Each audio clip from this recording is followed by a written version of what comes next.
ကနေမှစတည်တာပေါ့အဲ့လိုမျိုး Facebook ကနေစတည်တယ်စတည်ပြီးတော့အပြင်မှာတွေ့ကြတယ်ပြီးရညတော့အခုတကြံရက်မှာပေါ့တကြံရက်မှာသူနဲ့ရှောက်လဲဖို့အဲ့လိုမျိုးသူကလာခေါ်မယ်အဆောင်လာခေါ်မယ်အဲ့လိုမျိုးပြောတယ်အဲ့ဆိုတော့ညီမလည်းအဲ့လိုသွားမယ်ပေါ့ပြီးရညတော့သူ့တငယ်ချင်းတွေပါတယ်အဲ့လိုမျိုးပြောတယ်အဲ့ဆိုတော့ညီမမေးတယ်သူ့တငယ်ချင်းတွေပါမယ်ဆိုလို့ရှိရင်ကောင်မလေးတွေရောပါလားပေါ့အဲ့လိုမျိုးပြီးတော့သူက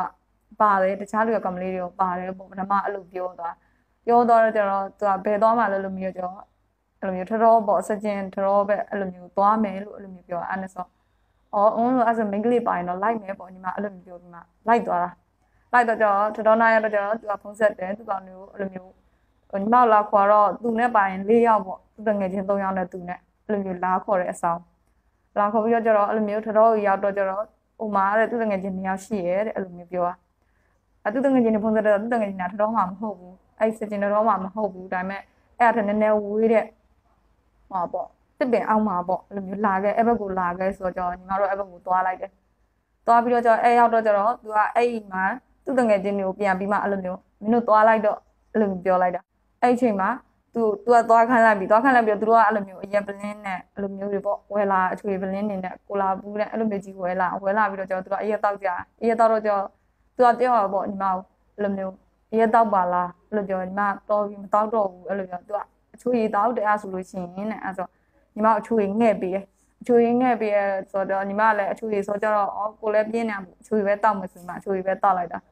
အချွေအဲ့လိုမျိုးပေါ့3ခွက်4ခွက်လောက်တောက်ပြီးတော့ကျတော့ခေါင်းနေအဲ့လိုမျိုးနောက်လာပြီးတော့စိတ်တရားအဲ့လိုမျိုးတွေပြောင်းချဖြစ်လာတဲ့အချိန်မှာသူကအဲ့လိုမျိုးပေါ့ညီမမသိအောင်ညီမအဲ့လိုမျိုးတွေဖြစ်နေတဲ့အချိန်မှာညီမအဲ့လိုမျိုးသူကဗီဒီယိုတွေရိုက်ထားတာဗီဒီယိုရိုက်ထားကြတော့ညီမမသိတော့ကျတော့နောက်ပိုင်းရောက်တော့ကျတော့အဲ့လိုမျိုးပြီးတော့ကျလဲအိမ်ပြန်ခဲ့တယ်မသိဘူးအဆောင်ပြန်ရောက်တယ်မသိဘူးပြီးတော့ကျတော့သူကအဲ့လိုမျိုးပေါ့နောက်ရက်တွေကျတော့လဲအဲ့လိုမျိုးဒီတိုင်းမဲ့စကားတွေပြောကြရပေါ့နော်အဲ့ပြီးတော့ကျတော့လေးလာပိုင်းပြီးတော့ကျတော့ပြန်ပြီးတော့ကျအဆက်အသွယ်ဖြတ်လိုက်တယ်အဆက်အသွယ်ဖြတ်ပြီးတော့ကျတော့သူကနောက်ပိုင်းနေကျတော့တားကြီးဆိုတဲ့အကောင့်နဲ့ညီမကိုအဲ့လိုမျိုးလာပြီးမှပြောတော့တာပေါ့ညီမရဲ့ဟာတွေရှိရပေါ့ဗီဒီယိုတွေရှိရဘာညာလဲဆိုတော့ညီမမသိတော့ကျတော့အဲ့ဗီဒီယိုတွေဆိုတာသူ့အမေကြီးမှအဲ့လိုမျိုးဟုတ်တယ်ဆိုတာသူကသိရတဲ့အချိန်မှာအဲ့ဗီဒီယိုတွေကအဲ့ဗီဒီယိုနဲ့ပေါ့ညီမကိုလာပြီးမှအဲ့သားကြီးဆိုတဲ့ကောင်ကနေချိန်ချောက်တယ်အဲ့လိုမျိုးပတ်စံ9000ပေါ့ပေးပေါ့မပေးလို့ရှိရင်ဒါတွေကိုအဲ့လိုမျိုး line ပေါ်မှာဖြန့်ပြင်မယ်ဘာညာဆိုမှအဲ့လိုမျိုးပြောတယ်ပြောကြညီမလည်းပေါ့အဲ့လိုမျိုးဒီတိုင်းပဲဘာမှမပြော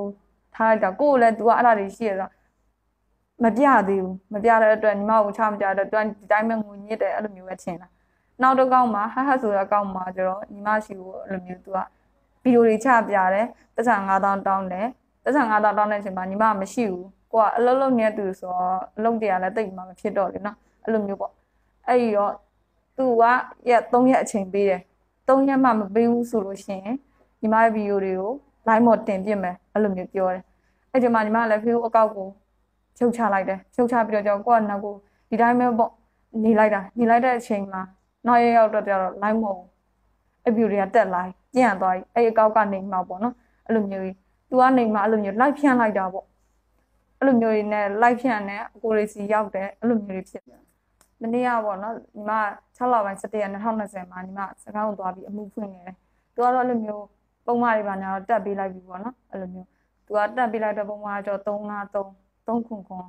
328တစ်လေးအဲ့ဒါနဲ့တက်ပေးလိုက်တာပေါ့အဲ့ဒီအတွက်ညီမလိုပဲပေါ့နောက်လူတွေလည်းအဲ့လိုမဖြစ်အောင်ညီမအနေနဲ့နောက်ထပ်လည်းသူများတွေလည်းနစ်နာမှုမရှိအောင်ပေါ့နစ်နာသူအနေနဲ့ဒီမှုကိုအဲ့လိုမျိုးဆောင်ရွက်စေခြင်းနဲ့လူကြီးအနေနဲ့ပေါ့နော်အဲ့လိုမျိုးလေးအမှန်တရားကိုပဲဆောင်ရွက်စေ